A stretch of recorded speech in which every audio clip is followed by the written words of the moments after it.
organize like we've never organized before. There's a need for a new black movement. A new black movement.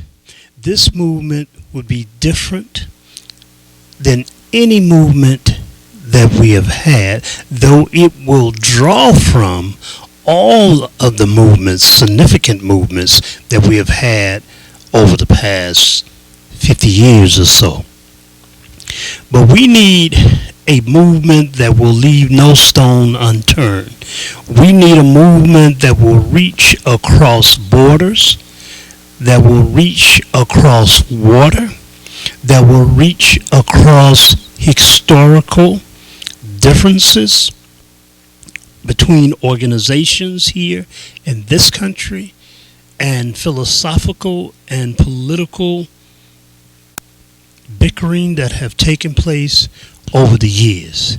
If this movement is not put into place, then the race will continue to exist, but exist in a state of flux and chaos and crisis with no wealth, bad health, and a terrible state of existence. The quality of life will continue to deteriorate for people of African descent around the world unless we reverse the conspiracy that destroyed us. In other words, we must have a conspiracy to counter the conspiracy that put us in the position and condition that we find ourselves in today. We must plan, we must organize, we must strategize, but more importantly, we must check our egos at the door. We cannot build a great man movement. We must build a great people's movement. Yes, there will be men and women who will stand out in that movement.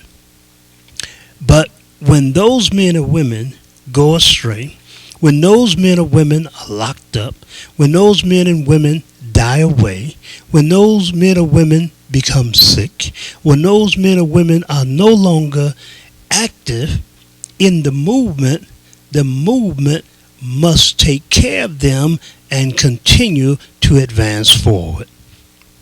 We need a movement that will take into account the lessons of the failures of all great movements that we have had in the past.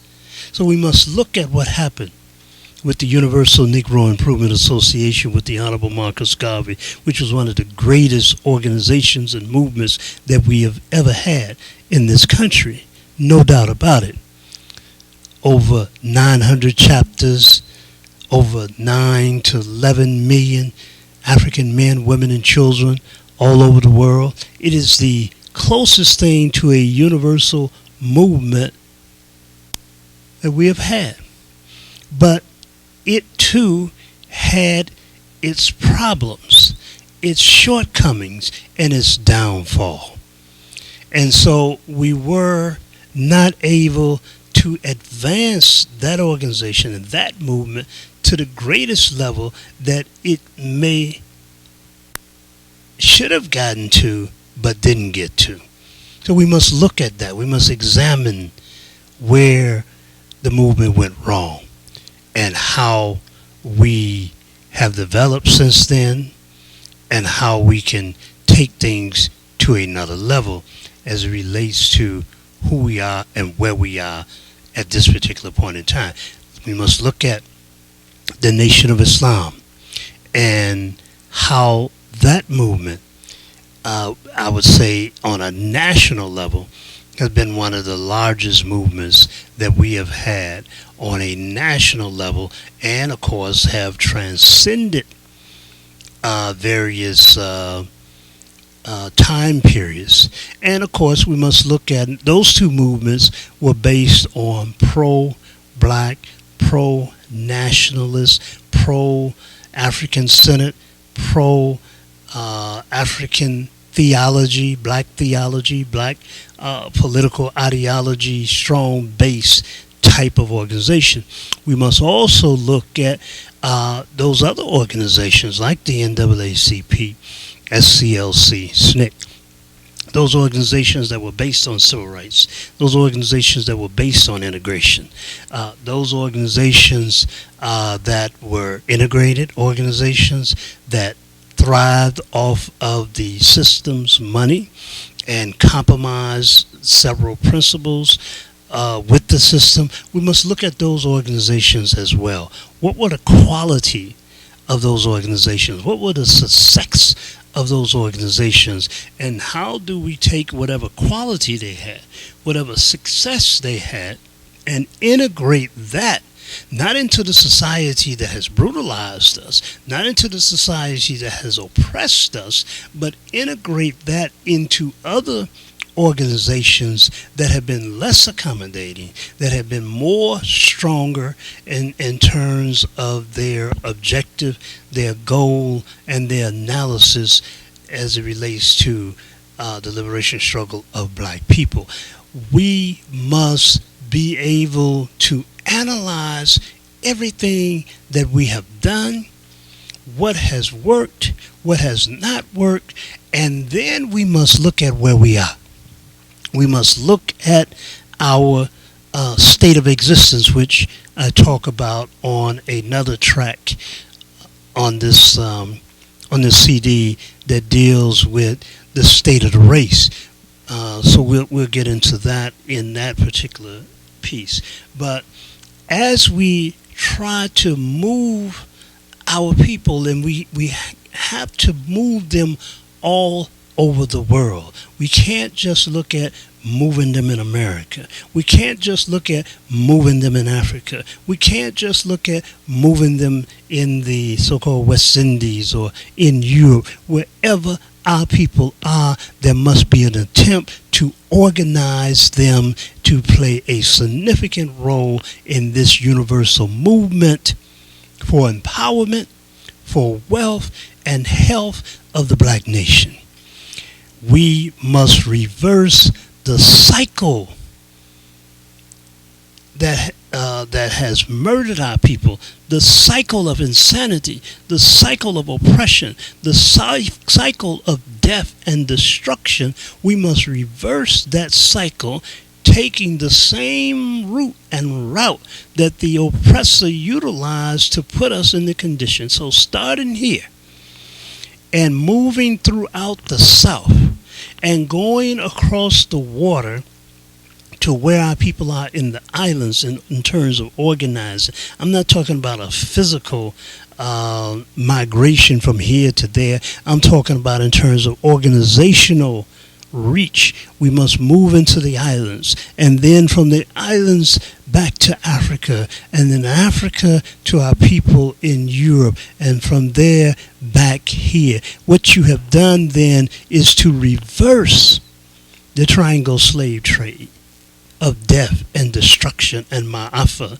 and reverse that through a ma'atic truth, justice, balance, and order in terms of building new pyramids of power for our people today, not just studying what took place yesterday. This movement must go across religious lines, though an emphasis must be on liberation theology, but we cannot get caught up in you're Muslim, you're Baptist, you're Pentecostal, you're Methodist, you're AME, you're black, you're African, and you are oppressed and you are exploited because of who you are, not what you are. Though they use what they want you to be to use you against us, so they will teach you European religion, European Christianity. They don't just give you Christianity, they give you European Christianity. They don't just give you Islam, they give you Arab Islam. They give you their culture, and they transplant their culture into whatever religion you think you are or want to be, then they give it back to you in their own image. We have to take that away. Whatever religion you want to be it. But be it from a black perspective. Be it from an African-centered perspective. Be it from a self-help perspective, as opposed to annihilating our culture, eliminating what it is, the language that we speak, eliminating libations and the practices of our ritual. Take your rituals and incorporate your rituals into that religion, if that is the religion that you want, because it's the same thing that was done to us. They took our religion, Europeanized it, and gave it back to themselves and us as a reflection of them, when in fact Christendom came from us. Islam comes from us. And so if we take the same example that others have used, and that is, if you're going to practice the religion, fine, but practice it from a perspective that will continue to maintain your existence on earth. So this movement, this new black movement, is essential, and it must reach the highest levels of government and the lowest level of human life form on the planet Earth. So we must go into the villages with this. We must go to the halls of government with this. We must go where people have no lights to where people have crystal lights. We must go to where people have no money, where people have too much money. We must go wherever our people are. If they have a heart, if they have a mind to listen to what we're saying and to be organized into a mighty force that will move like a black tornado, like a whirlwind that the Honorable Marcus Garvey talked about, swooping up those who don't even want to be, but so overwhelming them with the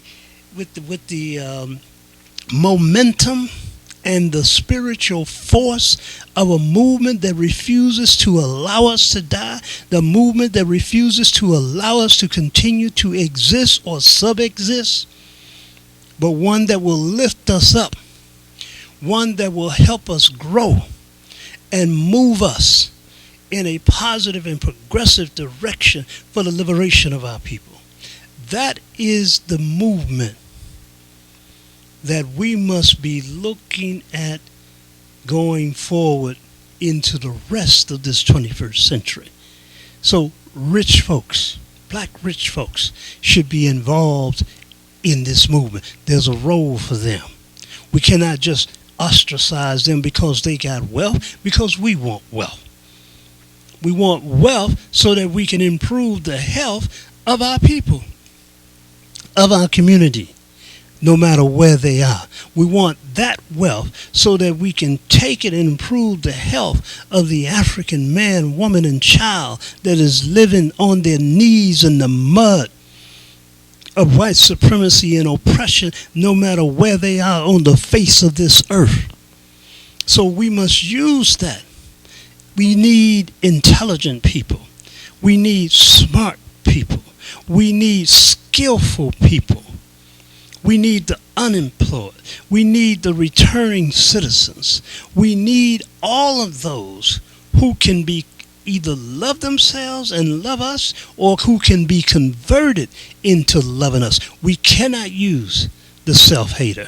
We cannot use those who will destroy us from within. I'm not saying we're going to reject them right off, but once their hearts and their minds have been revealed to us as being self-destructive, then we must give them an opportunity to cleanse themselves, and if not, then we must cleanse ourselves from them and purge them from amongst us. We cannot afford not to look at creating a power movement for self-determination, self-respect, and dignity. We're not respected anywhere in the world because we don't demand any respect. We don't command any respect.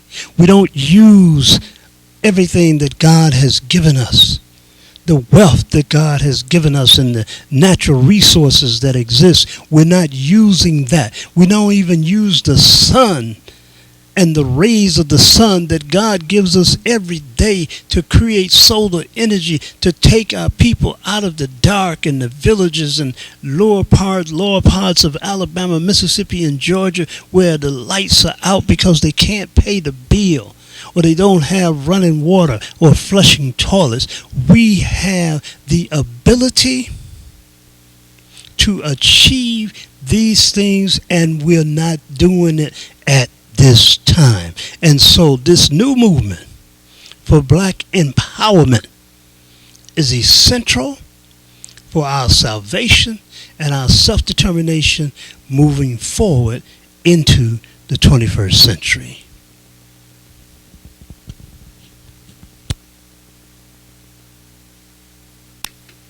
In order to create this new movement that I talked about in the previous track, we have to create, we have to shape, we have to build a new African man, woman, and child.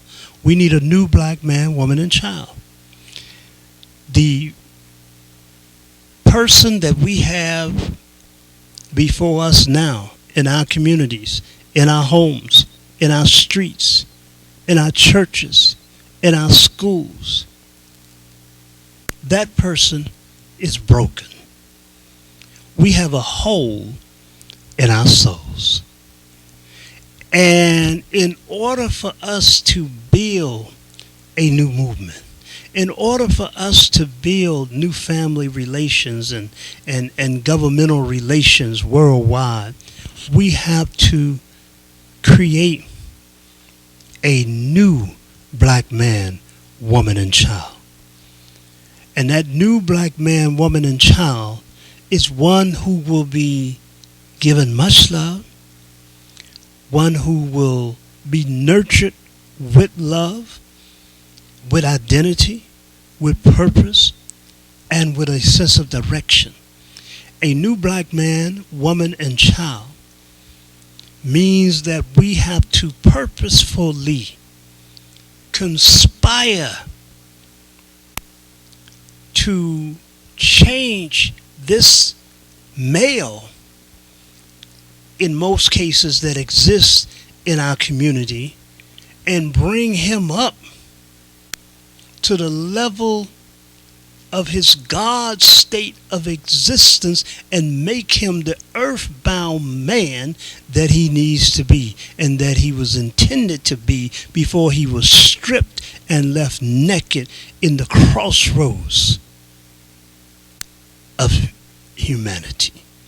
This man, this new black man, is a black man who will love himself, is a black man who will be assured of himself, is a black man who will be committed to himself, not in a bad way, not in a conceited way, but committed to himself, meaning his people, his family, his children, his wife, his woman.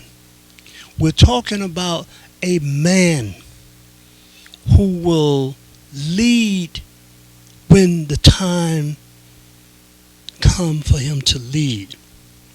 Not a man who will steal from his people out of greed. Not a man who will lie to his people. Not a man who will exploit his people, but one who will care for his people, nurture his people, lift his people up, protect his people, and provide for his people. We're talking about a man who will love his woman who will love his family, who will love his children, and will love his community. One who will be committed to building a family nation and a family community and nurturing that family. A man who will have to be trained and organized. We don't have that in many cases in our communities because there are so many broken families, and because the man, as a symbol of strength, as a symbol of identity, as a symbol of courage and authority, as a symbol of love and passion, is not there for our children to see, so they grow up emulating what they see either in the streets, on television, on the radio, in the movies, somewhere artificial outside of themselves. So we have to reverse this process and this cycle that is strangling and killing us. Same for the black woman. That we have to create a new black woman. A black woman that do not see herself as a piece of meat and exploit herself as a piece of meat, as boobs and butts, a whore, a prostitute, a bitch, or whatever she has been called and what she answers to. That we have to create and instill in this goddess, this princess, this queen, this angel on earth. We have to instill in her sense of worth. We have to instill in her that she is a woman. She can be a mother, a wife, a sister, a girlfriend, a doctor, a lawyer, a engineer, a leader. She can be anything that she wishes to be. And anything that is needed for her in her ability to produce it for the welfare and the greater upward mobility of her people. That child must be trained to be a innovator, to see the future and to work towards creating the future from a positive perspective. And so the child, utilizing the Nguzo Saba, the 7 principles, utilizing the principles of pride and empowering the vision, which I talk about on some of the other tracks as a part of this series, that we have to save our children by instilling in them a sense of confidence, a sense of pride, a sense of respect, a sense of caring, a sense of love. But also, they need a sense of protection. They need to know that they're loved. They need to know that they're needed.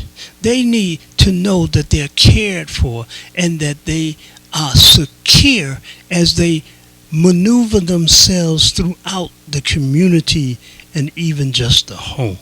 And so if we, on purpose, conspire to reverse the conspiracy to destroy black men, women, and children, and we go out to create, and we have a curriculum designed to create a new black man, woman, and child,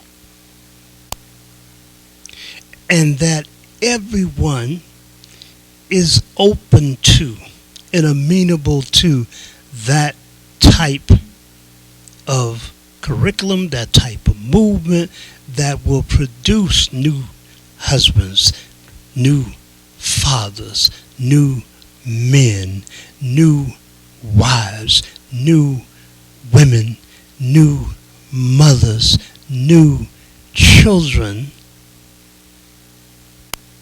and all of us together can then create a new and better future for our people. But it is important, brothers and sisters, that we create a new black man, new black woman, and new black child. We cannot accept our continual state of existence.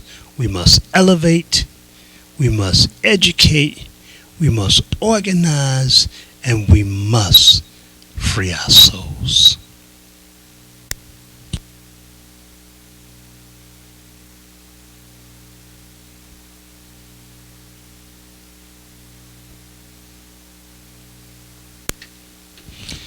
Africa is the continent of our birth, of the birth of humanity and civilization, but Africa is also the continent of the future. The question is, will we as African people worldwide play a significant role with Africa and in Africa? And the only reason the continent, affectionately known as the continent, meaning the continent, the first one, will be the place of the world in the future is because of us, is because we make it that. It is not that for Europeans, and they don't intend for it to be that for us. The reason I consider Africa the continent of the future is because Africa has in it everything that we need to survive and to advance towards our own self-determination. Everything that we admire, everything that we envy is right there in Africa. Africa is rich, as Kwame Nkrumah would say, but Africans, those at home and those abroad, are poor. Africa has diamonds. We love diamonds. Africa have gold. We love gold. Gold teeth, gold earrings, gold rings, gold everything. Africa has oil. Africa has chrome. Africa has all of the natural mineral resources and vegetables and fruits that the world is in need of, from bananas to mango to pineapples, you name it, Africa has it. But it's not in the control of Africans, whether there or here. And if we are going to be free, then we must take an invested interest in Africa.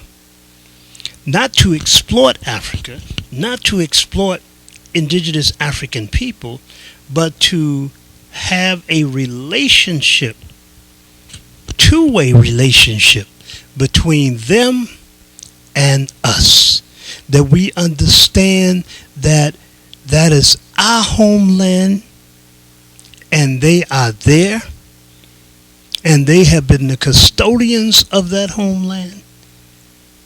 And so we, as their brothers and sisters who are reaching out to help, must humble ourselves and not see ourselves as their saviors, as the Messiah coming home. That we are all brothers and sisters, and we must work together in order to prevent the continual rape of the African continent. If we want to employ ourselves, if we want to empower ourselves, if we want to stop what is happening to us in the streets of America, in Europe, and every place else, then we must see the potential that exists in Africa for Africans worldwide. And so those who have skills must utilize their skills to make Africa, to help Africa become the most powerful country on the face of this earth. Not in terms of military strength, because that's what America sees. However, Japan has no real military strength, but it is clearly a powerful nation. It is clearly a powerful nation. And though they were destroyed by America with the bomb that was dropped on people, millions of people were killed by this government, they have come back and they're utilizing the ability, the technology to build everything made in Japan, made in China, cars, everything, you name it. And so Africa has all of that unprocessed, unnurtured wealth, while we are poor and they are poor, eating on our knees, licking from the tables of our oppressors. We must stop this insanity, and we must begin to control and develop the resources that we have at our disposal and turn it into wealth for our people worldwide. Africa is the continent of the 21st century, but it can only become and remain that if we all over the world understand and have a commitment to Mother Africa. No matter where you are, you understand that if your mother is not doing good, if your mother is sick, if your mother is raped, if your mother is robbed, then so are you. And so we must all see, and we must help our brothers and sisters who are in leadership position, and our brothers and sisters who are in the cities and towns and villages understand, as well as our brothers and sisters here and in the West Indies and Haiti and Barbados and Jamaica, Martinique, wherever our people are. We must see ourselves as one and committed to the home base, the power base being built. No matter how many other black nations we have around the world, the main source of power must be the continent of Africa, and ultimately we must work to materialize the vision of Kwame Nkrumah, Patrice Lumumba, Sekou Touré, and Julius Nyerere, of a united Africa, the United States of Africa, that will look out for the best interests of our people all over the world.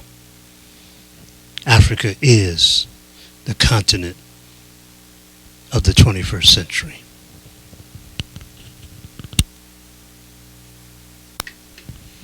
I want to talk about the 7 major areas that we must control. There are probably others, but I want to focus in on these 7 areas, and they're not in any particular order. Number 1, I believe that we must control the hair care industry in our community. If we don't preserve ourselves, nothing else will matter. We must stop allowing the system to determine how healthy we are and how healthy we are going to be.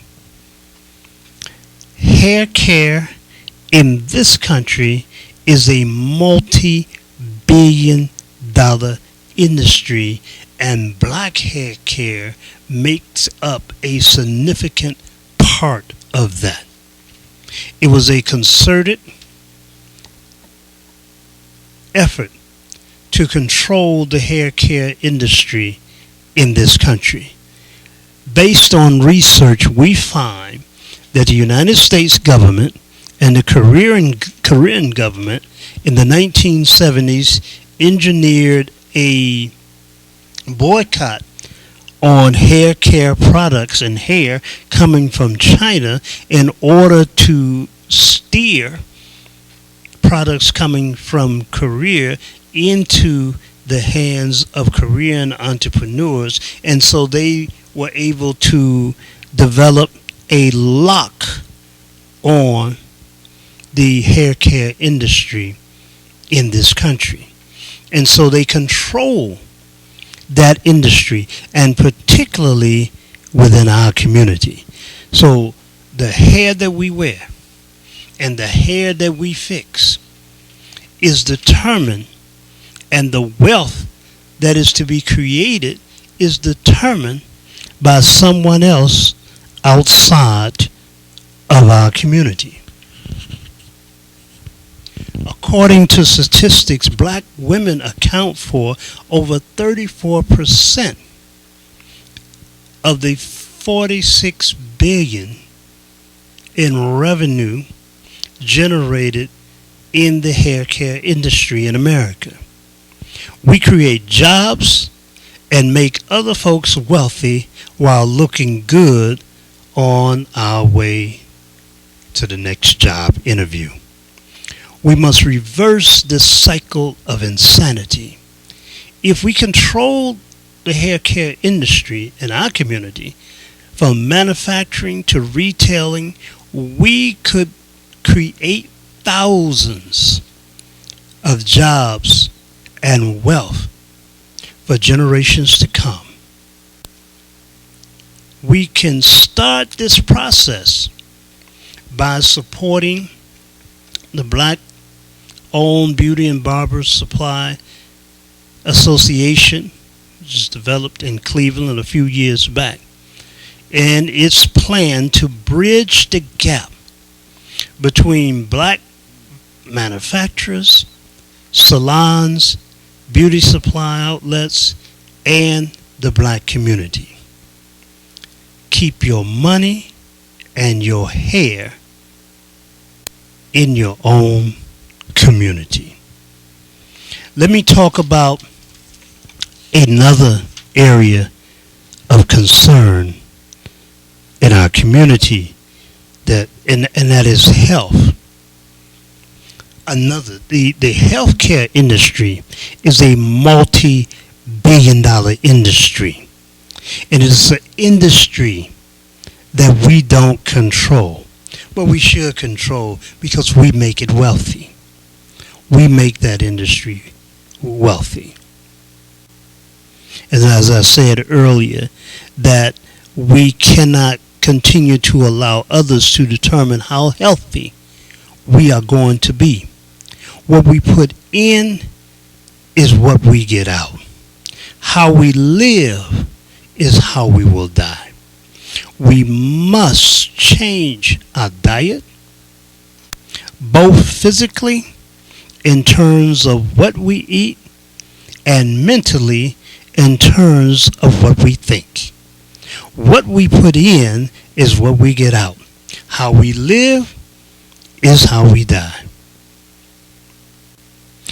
There are three major drug retail centers that affect our health existing in our community. One is illegal, and the other two are legal. The drug house, of course, is illegal, but the pharmacies and the food and liquor stores, they are legal. However, neither of these establishments force us to come through their doors. In order to change what we do, we must change how we think. Our health care is tied to what we eat, drink, and think. We must create and control our own health care system. Secondly, we must control everything that we are looking at in terms of that healthcare system. And so we cannot be dependent on the medicine of the oppressor that made us sick. So we must look at reversing and look at how did our ancestors stay so healthy without popping all those pills? How did our ancestors stay so healthy without utilizing all of the drugs that they're taking now? So we must look at what was called home remedies, and we must look at the herbal industry, the natural medicine industry, and we must control it and therefore control our health. Number 3, our money. He said that should have been number 1. On a personal and group level, we must establish and support black-owned financial institutions such as banks, credit unions, and other loan centers. We must control those institutions because unless we deal with the flow of money in our community and how we use that money and how that money spends in our community and how many times that money turns around and circulate into our community. It doesn't. It circulates out of our community. It doesn't circulate in our community. And so we must control the flow of money in our community. And when we do that, we're able to determine wealth. You have over $800 billion that is in terms of the income of the black community, over $500 billion in terms of the spending power within the black community. So we spend almost as much as what we take in, but where we're spending it, how we're spending it, and with whom are we spending it. So we must control the money in our community. Number 4, we must control where, and we must control and own the land we live on. I'm not talking about a house. I'm talking about the land that the house or the building sits on. If we own the land, we can eat from it and sleep on it. In the Black Belt South, we should buy or reclaim as much land as we can. We should grow food, establish fish farms, and build institutions for the survival and self-determination of our people. That's important. You got to control the land. Next, we must control and improve our food industry. I talked about that earlier in conjunction with dealing with the health care. We must control and improve our food industry. The black community is known for a certain southern cuisine, now known as soul food, but in reality it is slave food. The food we eat and ate was given to us by the slave master. It is the food that has enslaved us to high blood pressure, diabetes, obesity, colon cancer, heart disease, on and on and on. They tell us that the diseases that we have is in our blood, that it is a result of our ancestors. The disease is in our kitchen and in our thinking. We must change what we eat and how we eat it, how we prepare it. We must create and control a natural soul food industry designed to keep the black community healthy and wealthy. That's important, that we own and we operate the institutions that sell food and control the distribution of food in our community. If we're not doing that, then we're exposed to the will of others. Next is our music. We have brought to the world many musical sounds and styles: gospel, R&B, rap, blues, ragtime, reggae, bebop, jazz, swing, hip hop, African, you name it. We have brought the world, and we gave the world rhythm and more bounce to the house.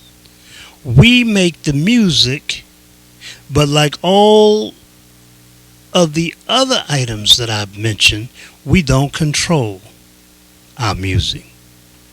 A search of history show that there was, again, an organized effort to take over the black music industry in the 1970s.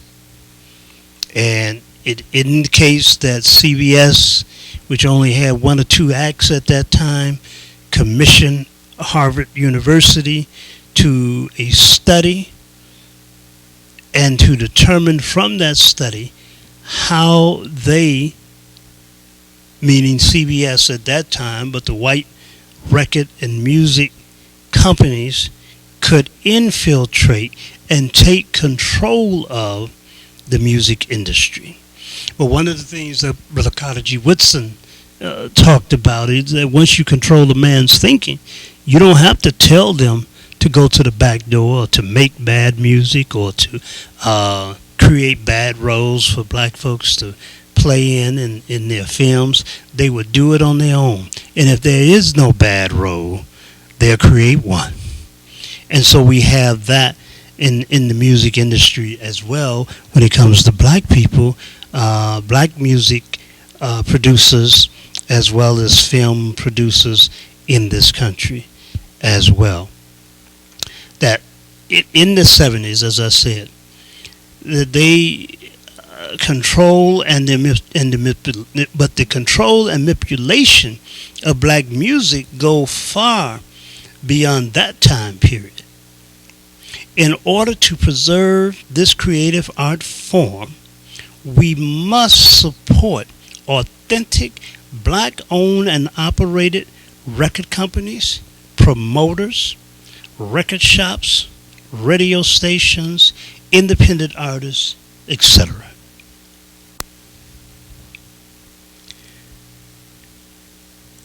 The black music industry, like the others that I've spoken of, is a multi billion industry that can provide great wealth for the black community.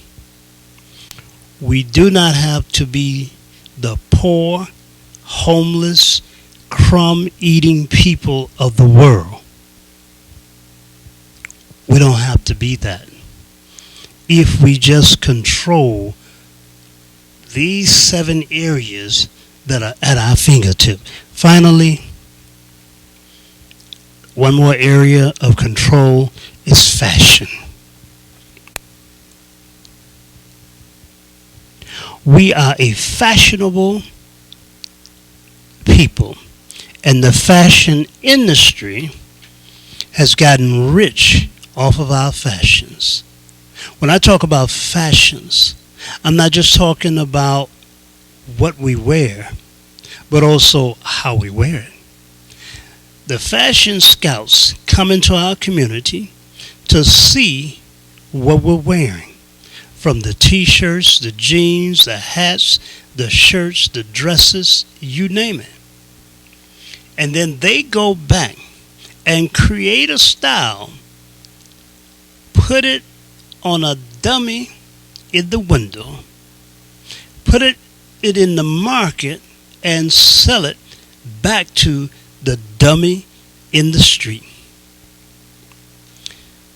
We spend over $29.3 billion on clothes with somebody else's name on it that we advertise to. We pay to advertise their name after they have come into our community, saw different styles that we just kind of leisure around with, such as tore-up jeans.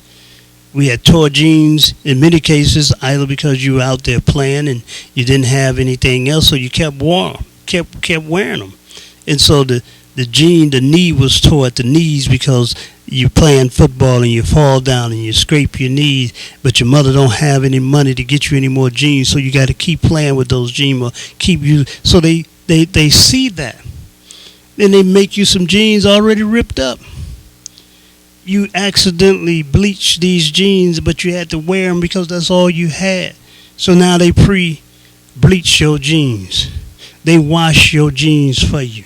They give you a cut-off shirt. They'll sell you a half of a shirt because when they were out scouting you, they saw that you played. In order to stay cool, you would cut off your shirt and you would play in a half shirt on the basketball court. They saw that, and so they give it back to you in their department stores, and you running by it. Oh, look at that. That's neat. I don't have to cut off my shirt no more. I can buy one that's cut off already. I don't have to wash my jeans no more. They done washed them for me. I don't have to bleach my jeans, worried about now if I accidentally bleach my jeans, I look like I'm in style. A stylish fool. Because we don't understand that other folks control our fashion, control our styles, while we are poor, outdoors, and naked in our own community. As I stated before, we spend over $29.3 billion on clothes annually. Just imagine if we control the billions of dollars that we spend on clothes and all of these other items that I've talked about, how wealthy and healthy our people would be. If we began to control all 7 of these major areas of concern, we can become self-sufficient as a nation of people. We can stop living on our knees begging others to take care of us.